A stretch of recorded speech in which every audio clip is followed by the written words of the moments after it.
మొన్న నిన్న ఈరోజు సోషల్ మీడియాలో ఒకటి రెండు ఛానల్స్లో మహిళా అధికారుల మీద ఒక చెప్పలేని భాషలో రాయడం, అది కూడా నల్గొండ జిల్లా అధికారుల మీద అని చెప్పి ఆ జిల్లా మంత్రి మీద రాయడం, దాన్ని తీవ్రంగా ఖండించడమే కాదు,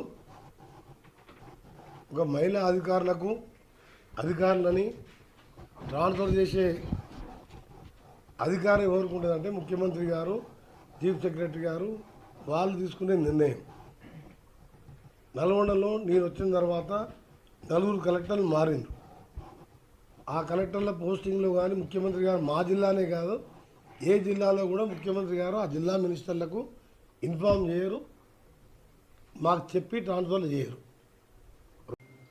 దేవుడు ఉన్నాడు, దేవుడు తప్పు చేసినప్పుడు శిక్షిస్తాడు.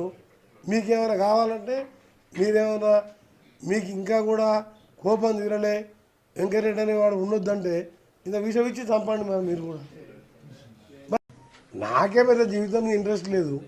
ఏదో ఉన్నన్ని రోజులు అభాగ్యులు, అన్యాయాలు, ఇట్లా యాక్సిడెంట్ చనిపోయిన వాళ్ళు, క్యాన్సర్ వచ్చిన వాళ్ళు, పేదోళ్ళ పిల్లలు చదువుకోవాలన్నా చేద్దామని ఉన్నా.